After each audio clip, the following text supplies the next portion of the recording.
Hello everybody, Keith here again. This is a replacement video for one I did earlier on, an unboxing video of 3 orchids I got from Laurence Hobbs. That's the first order I've made with Laurence. He was very easy to deal with. You don't order online, his plant lists are online, you decide what you want, ring him up and talk to him directly.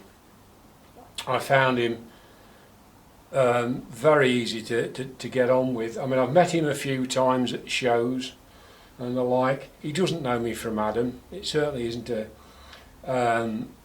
mate's favour or anything silly like that.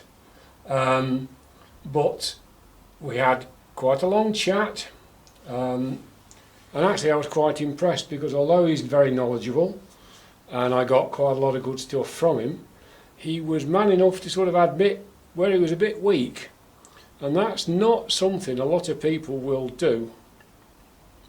Some people will flannel, and I actually respect somebody who knows when to say, actually I'm not very good with that, you might be better looking elsewhere.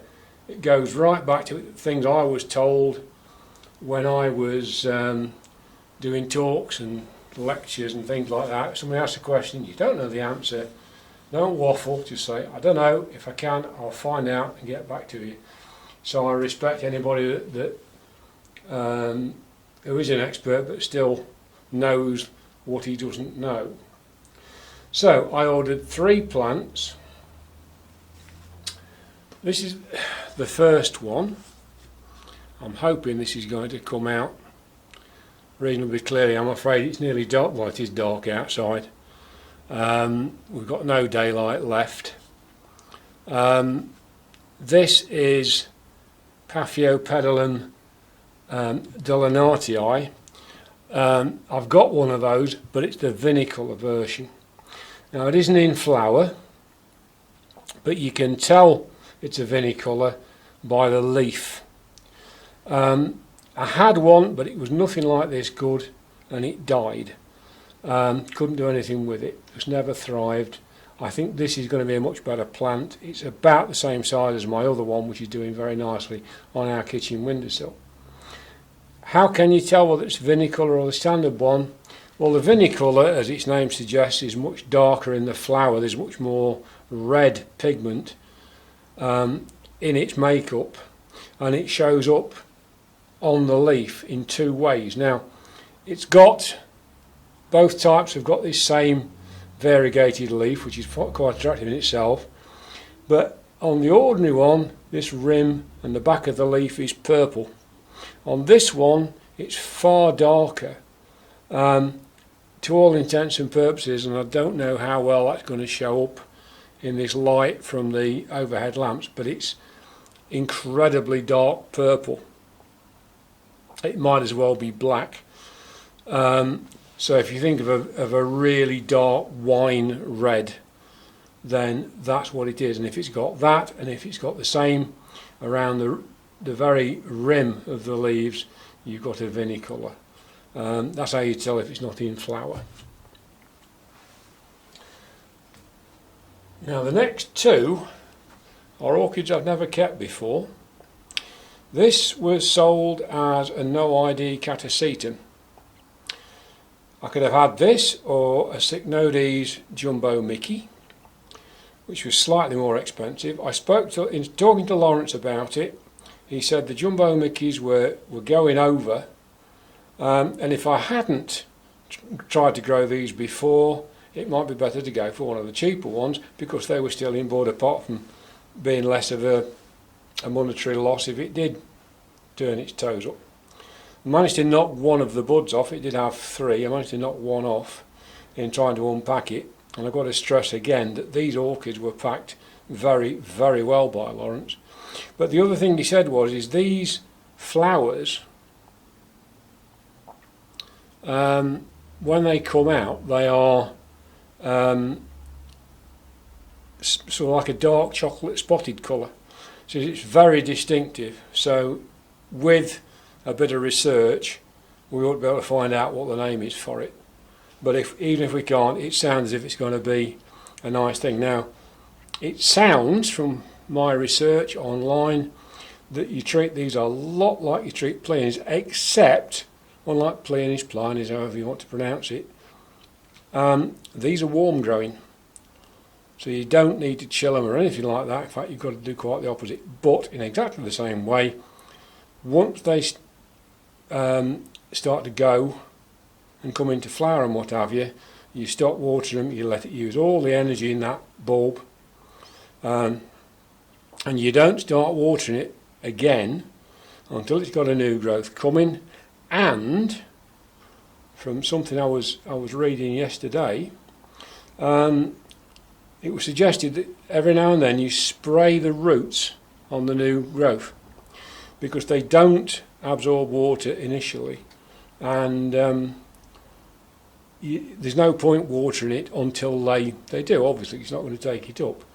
Once it's done that, the advice seems to be that you pour water through it like there's no tomorrow, and lots of fertiliser, because it's got a lot of growth to make up. So hopefully that will end up outside in the summer along with those peonies planies.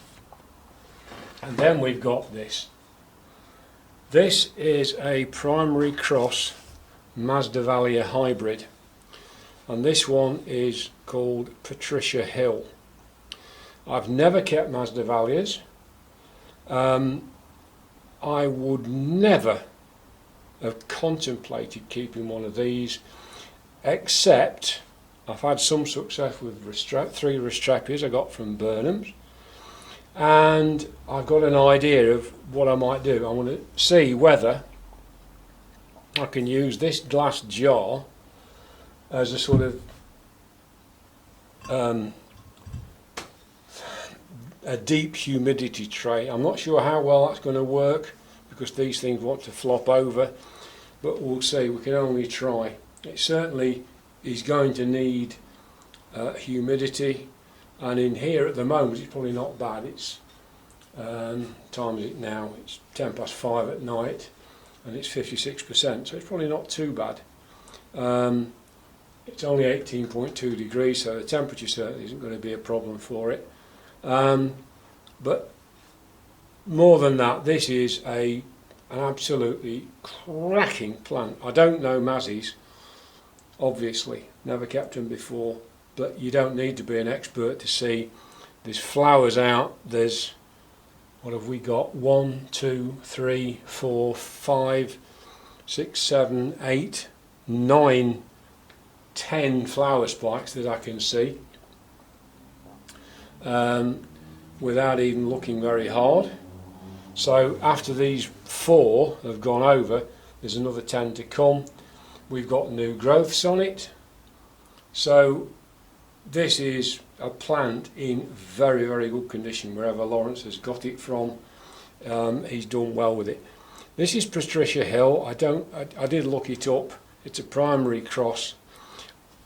It said orange with stripes. It's certainly that. I don't know how well, again, this is going to show up. It probably isn't in this light. I've got some photographs which I might, with a bit of luck, be able to do to give you a better idea. But that's it.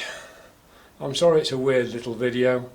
I had a complete unboxing one done, and somehow or other the files got corrupted, and they weren't recoverable. I tried with some software that's been successful before, and it couldn't. The files were corrupted, so I couldn't get them back. So this is going to have to deal with it. So thank you for watching. Thank you to Laurence for supplying me with 3 beautiful plants that I'm very, very pleased with. And please, you know, if you are British, give Laurence a look. Go to Burnham's as well. There are a few other British nurseries. Elite is one which I've not dealt with, but nevertheless, please try and deal with British nurseries if you can. They're all struggling, and so with that heartfelt plea, I will leave you to it, and I'll look forward to seeing you next time. Thanks for watching. Bye.